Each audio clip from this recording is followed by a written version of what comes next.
ایسا نہیں کہ وہ انسان کی دعا کو نظر انداز کر دیتا ہے، اور یہ تو اس کا خود حکم ہے، وَقَالَ رَبُّكُمُ ادْعُونِي أَسْتَجِبْ لَكُمْ، تمہارا رب کہتا ہے کہ تم مجھ سے مانگو تو میں تمہاری دعا قبول کروں گا۔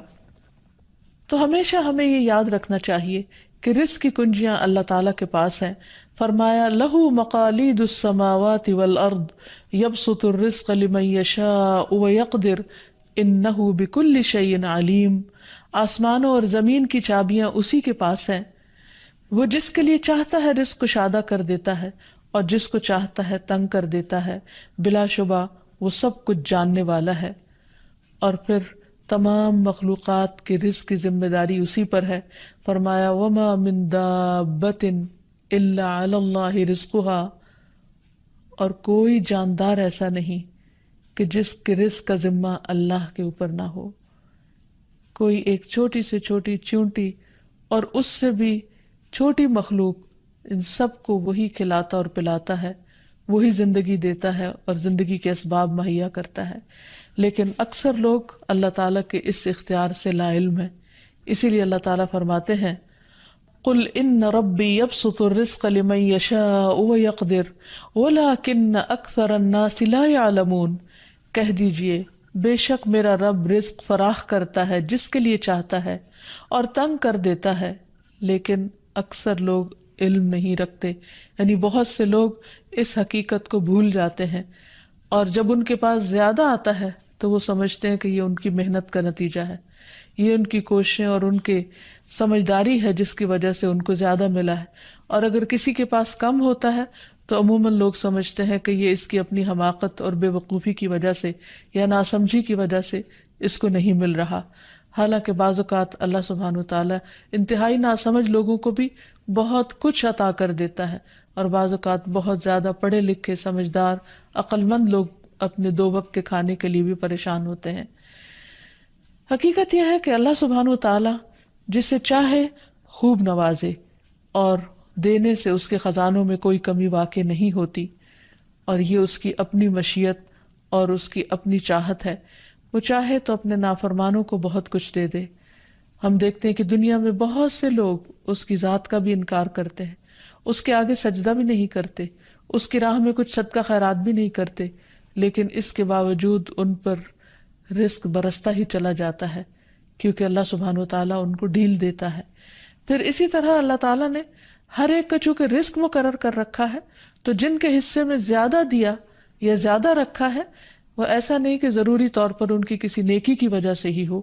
وہ اللہ تعالیٰ کی تقسیم کی بنا پر ہے، اللہ تعالیٰ کا اپنا فیصلہ ہے جو اس کے حکمت پر مبنی ہے، جسے انسان نہیں جانتے، کیونکہ اللہ تعالیٰ نے ہر انسان کا رزق مقرر کر رکھا ہے، اور جو انسان کے مقدر میں ہوتا ہے وہ اس کو مل کر رہتا ہے۔ اسی لیے جابر بن عبداللہ کہتے ہیں کہ اللہ کے رسول صلی اللہ علیہ وسلم نے فرمایا، اگر ابن آدم اپنے رزق سے اسی طرح بھاگے جس طرح موت سے بھاگتا ہے، تو بھی رزق اسے اسی طرح پالے گا جس طرح اسے موت پا لیتی ہے، یعنی اس کا رزق اس تک پہنچ کر رہے گا۔ اس سلسلے میں ایک بہت اہم بات یاد رکھنے کی ہے کہ انسان رزق کے معاملے میں ہمیشہ اللہ تعالیٰ کی طرف رجوع کرے، اور کسی بھی پریشانی کی صورت میں غیر اللہ کی طرف رجوع نہ کرے، یعنی اپنے دکھ، تکلیف، پریشانی، اس کا داستان، اس کے بپتا صرف اللہ تعالیٰ کو سنائے، اسی سے دعائیں مانگے، اور یہ مت سمجھے کہ اللہ تعالیٰ نہیں سنتا تو وہ کسی اور کے در پر جا کر اپنی مشکل بیان کر کے اسے مشکل کشا سمجھتے ہوئے اس سے اپنی حاجات پوری کروا سکتا ہے۔ قرآن مجید میں اللہ تعالیٰ فرماتے ہیں وَاللَّهُ جَعَلَ لَكُم مِّنْ أَنفُسِكُمْ أَزْوَاجًا وَجَعَلَ لَكُم مِّنْ أَزْوَاجِكُمْ بَنِينَ وَحَفَدًا وَرَزَقَكُم مِّنَ الطَّيِّبَاتِ أَفَبِالْبَاطِلِ يُؤْمِنُونَ وَبِنِعْمَةِ اللَّهِ هُمْ يَكْفُرُونَ وَيَعْبُدُونَ مِن دُونِ اللَّهِ مَا لَا يَمْلِكُ لَهُمْ رِزْقًا مِّنَ السَّمَاوَاتِ وَالْأَرْضِ شَيْئًا وَلَا يَسْتَطِيعُونَ، اور اللہ نے تمہارے لیے خود تم ہی سے بیویاں بنائیں، اور تمہارے لیے تمہاری بیویوں سے بیٹے اور پوتے بنائے، اور تمہیں پاکیزہ چیزوں سے رزق دیا، تو کیا وہ باطل کو مانتے ہیں اور اللہ کی نعمت کا انکار کرتے ہیں؟ اور وہ اللہ کے سوا ان کی عبادت کرتے ہیں جو نہ انہیں آسمانوں اور زمین سے کچھ بھی رزق دینے کے مالک ہیں، اور نہ وہ طاقت رکھتے ہیں۔ تو اس آیت سے واضح طور پر پتہ چلتا ہے کہ اللہ کے رزق کے خزانے صرف ان کا مالک اللہ ہی ہے، اس کے علاوہ کوئی نہیں۔ اگر اللہ تعالیٰ کسی کو رزق نہ دے تو کوئی اور کچھ بھی نہیں دے سکتا، کیونکہ اللہ تعالیٰ نے ملکیت کے یہ سارے اختیارات اپنے پاس رکھے ہوئے ہیں، کسی اور کو نہیں دیے۔ جیسا کہ ایک اور آیت میں آتا ہے کہ انسان کو اللہ ہی کے ہاں رزق تلاش کرنا چاہیے۔ فرمایا انما تعبدون من دون اللہ اوثانا وتخلقون افکا ان الذین تعبدون من دون اللہ لا يملكون لكم رزقا فابتغوا عند اللہ الرزق واعبدوہ واشکروا لہ الیہ ترجعون۔ تم اللہ کے سوا چند بتوں ہی کی تو عبادت کرتے ہو اور تم سراسر جھوٹ گھڑتے ہو۔ بلا شبہ اللہ کے سوا جن کی تم عبادت کرتے ہو تمہارے لیے کسی رزق کے مالک نہیں، سو تم اللہ کے ہاں ہی رزق تلاش کرو اور اسی کی عبادت کرو اور اس کا شکر کرو، اسی کی طرف تم لوٹائے جاؤ گے۔ یعنی اسی نے تمہیں پیدا کیا، وہی تمہیں رزق دیتا ہے، اسی کی طرف تمہاری واپسی ہے۔ اس لیے تم نہ اللہ کے سوا کسی اور کی عبادت کرو اور نہ ہی اس کے آگے ہاتھ پھیلاؤ اور نہ اس سے توقع رکھو کہ وہ تمہیں کچھ دے گا، بلکہ اس کے مقابلے میں پورے یقین کے ساتھ اللہ تعالیٰ سے ہی مانگتے رہو، کیونکہ نبی صلی اللہ علیہ وسلم نے فرمایا کوئی شخص اس طرح دعا نہ کرے کہ اے اللہ اگر تو چاہے تو مجھے روزی دے،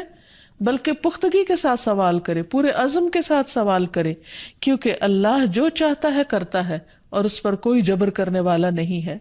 اور جب بندہ اللہ سے رزق مانگتا ہے تو اللہ تعالیٰ اس کو عطا کرتا ہے۔ نبی صلی اللہ علیہ وسلم نے فرمایا جب تم اللہم ارزقنی کہو گے تو اللہ تعالیٰ فرمائے گا میں نے رزق دینے کا فیصلہ کر لیا۔ یعنی جب تم کہو گے کہ اللہ مجھے رزق دے تو اللہ تعالیٰ تمہیں جواب دے گا کہ ہاں میں تمہیں رزق دوں گا۔ اس لیے اس حوالے سے مکمل طور پر اللہ سبحانہ وتعالیٰ پر بھروسہ کرنا چاہیے، اللہ تعالیٰ کا تقوی کرنا چاہیے، یعنی اللہ تعالیٰ سے ڈرتے رہنا چاہیے اور رزق کی تلاش میں حرام راستے اختیار نہیں کرنے چاہیے، کیونکہ اللہ سبحانہ وتعالیٰ کا وعدہ ہے وَمَن يَتَّقِ اللَّهَ يَجْعَل لَّهُ مَخْرَجًا وَيَرْزُقْهُ مِنْ حَيْثُ لَا يَحْتَسِبُ۔ جو اللہ کا تقوی اختیار کرے گا اللہ تعالیٰ اس کے لیے مشکل سے نکلنے کی کوئی راہ ضرور بنا دے گا اور اس کو وہاں سے رزق عطا کرے گا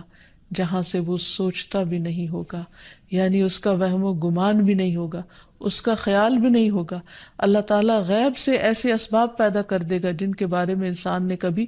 سوچا نہ ہوگا۔ لیکن شرط یہ ہے کہ جب انسان کے اوپر آزمائش کا وقت ہو تو اس وقت وہ اللہ تعالیٰ سے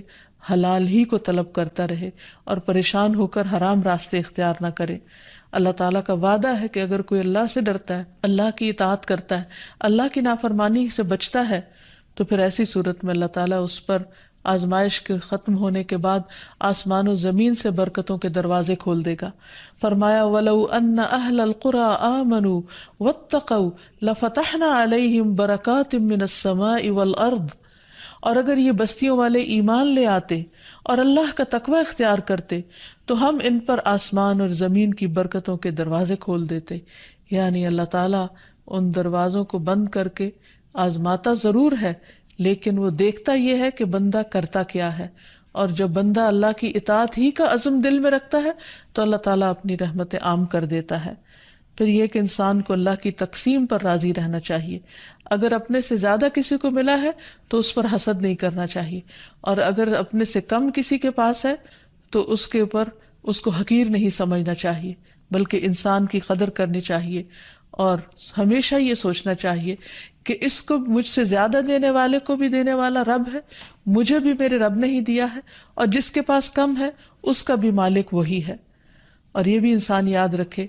کہ انسان جب حرام سے بچتا ہے، غلط راستوں سے بچتا ہے، اللہ تعالیٰ کی فرما برداری کرتا رہتا ہے، اس کا شکر ادا کرتا رہتا ہے، تو اللہ تعالیٰ اس کو حلال طریقوں سے بھی رزق عطا کرتا ہے۔ حدیث میں آتا ہے کہ رزق کی تلاش میں میانہ روی اختیار کرو،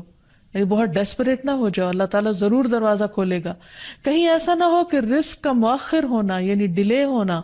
تمہیں اس بات پر اکسا دے کہ تم اللہ تعالیٰ کی نافرمانیاں کرنے لگو، یعنی نافرمانی کے ذریعے اس کا رزق تلاش کرو۔ یاد رکھو جو کچھ اللہ تعالیٰ کے پاس ہے وہ اس کی اطاعت سے ہی حاصل کیا جا سکتا ہے۔ اور اس سلسلے میں خصوصی طور پر استغفار بہت کارآمد ہے کہ انسان اپنے گناہوں کی معافی مانگتے ہوئے اللہ تعالیٰ سے رزق کے لیے دعا کرے، پھر اسی طرح رشتہ داروں کے ساتھ اچھا سلوک کرے، کیونکہ نبی صلی اللہ علیہ وسلم نے خاص طور پر یہ بات فرمائی ہے کہ جو شخص یہ چاہتا ہے کہ اس کی عمر دراز ہو اور اس کے رزق میں وسعت ہو تو اسے چاہیے کہ وہ صلہ رحمی کرے، یعنی اپنے رشتہ داروں کے ساتھ اچھا سلوک کرے۔ یعنی جس نیکی کا اجر انسان کو دنیا میں بہت جلد مل جاتا ہے، ان میں سے بہت اہم نیکی صلہ رحمی ہے، والدین کے ساتھ حسن سلوک ہے۔ ایک حدیث میں آتا ہے کہ کچھ گھرانوں کے لوگ جو فاسق و فاجر بھی ہوتے ہیں، لیکن جب وہ صلہ رحمی کرتے ہیں تو اس کی بنا پر ان کے مال بڑھ جاتے ہیں، یعنی رشتہ داروں کے ساتھ اچھے سلوک کی وجہ سے ان کے مال میں اور اضافہ ہو جاتا ہے اور ان کے افراد کی کثرت ہو جاتی ہے۔ پھر انسان ہمیشہ یہ یاد رکھے کہ مال دینے سے بڑھتا ہے، صدقہ خیرات مال میں اضافے کا ذریعہ بنتا ہے۔ پھر اسی طرح خرید و فروخت میں سچ بولنا مال میں برکت پیدا کر دیتا ہے اور جھوٹ مال کی برکت کو اٹھا دیتا ہے۔ اور پھر خاص طور پر انسان رزق کے لیے دعائیں کرتا رہے، کیونکہ سارے خزانے تو اللہ کے پاس ہیں، وہ جب جس کو جتنا چاہے عطا کر سکتا ہے۔ اس کے لیے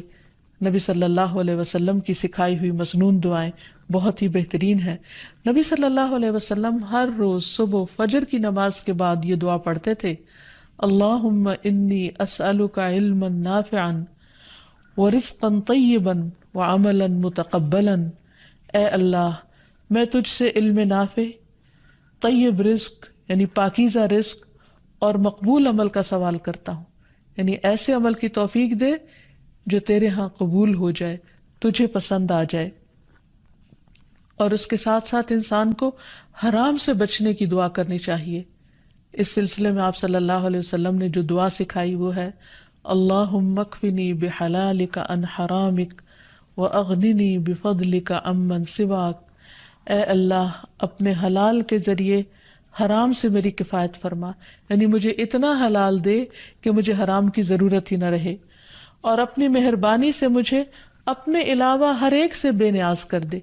یعنی مجھے انسانوں کا محتاج نہ کر، کسی اور کا محتاج نہ کر، صرف اپنے خزانوں سے عطا فرما۔ پھر اسی طرح خاص طور پر بڑھاپے کی زندگی کے لیے وسعت رزق کی دعا کرنی چاہیے، کیونکہ جب انسان بوڑھا ہو جاتا ہے تو اس کے اعضاء کمزور ہو جاتے ہیں، وہ اپنے لیے خود کچھ کمائی نہیں کر سکتا، وہ دوسروں پر ڈپینڈنٹ ہو جاتا ہے، تو اس وقت وسیع رزق کی دعا سکھائی گئی۔ فرمایا، اللہم اجعل اوسع رزقک علی عند کبر سنی وانقطاع عمری۔ اے اللہ، جب میں بوڑھا ہو جاؤں اور میری عمر ختم ہونے لگے تو میرے رزق کو وسیع کر دے۔ اور رزق کی دو بڑی قسمیں ہوتی ہیں، ایک وہ رزق جو ظاہری طور پر جسموں کی غذا بنتا ہے یا انسان کی مادی ضروریات پوری کرتا ہے، اور دوسرا روحانی رزق، اور وہ رزق جو انسان کے غم ہم کو دور کرتا ہے، یعنی لوگوں کی محبت اور توجہ، اور خاص طور پر بڑھاپے میں اولاد اور رشتہ داروں کا قریب ہونا، پاس ہونا، یہ انسان کی بنیادی ضرورتوں میں سے ہے۔ تو انسان جب خود کچھ کرنے کے قابل نہ رہے، ہاتھ پاؤں ہلانے کے قابل نہ رہے، تو عموماً وہ لوگوں پر ایک بوجھ بن جاتا ہے، اور یہ چیز انسان کے لیے بہت پریشانی کا باعث ہوتی ہے۔ انسان جب جوان ہوتا ہے، بہت کچھ کما رہا ہوتا ہے، تو سب اس کو لک فارورڈ کرتے ہیں، سب اس سے محبت کرتے ہیں، سب اس کے پیچھے جاتے ہیں، کیونکہ اس کی ذات سے لوگوں کو فائدہ پہنچتا ہے۔ لیکن بڑھاپے میں انسان اس طرح فائدہ نہیں پہنچا سکتا، تو پھر انسان کے لیے پریشانی ہوتی ہے، اور اسے تنہائی کا احساس بھی ہونے لگتا ہے، اور اس کے لیے انتہائی اذیت کے دن ہو جاتے ہیں۔ وہ اپنے حسین ماضی کو بھی یاد کرتا ہے، کامیاب زندگی کو بھی یاد کرتا ہے، اور اپنے مستقبل کو بھی دیکھتا ہے کہ موت قریب آ لگی ہے۔ تو ایسے میں یہ دعا بہت فائدہ مند ہے کہ اے اللہ، جب میں بوڑھا ہو جاؤں اور میری عمر ختم ہونے لگے تو میرے رزق کو وسیع کر دے۔ اور جب انسان کے پاس اپنی ضرورت کا ہوتا ہے بڑھاپے میں بھی، تو انسان یکسوئی کے ساتھ اللہ سبحانہ وتعالیٰ کی عبادت اور زیادہ کر سکتا ہے۔ اسی طرح اپنے لیے اور اپنی اولاد کے لیے وسیع رزق کی دعا کرنی چاہیے، جیسے ابراہیم علیہ السلام نے دعا کی تھی، ربنا انی اسکنت من ذریتی بواد غیر ذی زرع عند بیتک المحرم ربنا لیقیموا الصلاة فاجعل افئدة من الناس تہوی الیہم وارزقہم من الثمرات لعلہم یشکرون۔ اے ہمارے رب، بے شک میں نے اپنی کچھ اولاد کو اس وادی میں آباد کیا جو کسی کھیتی والی نہیں، تیری حرمت والے گھر کے پاس، اے ہمارے رب، تاکہ وہ نماز قائم کریں۔ سو کچھ لوگوں کے دل ایسے کر دے کہ ان کی طرف مائل رہیں، اور انہیں پھلوں سے رزق عطا کر تاکہ وہ شکر ادا کریں۔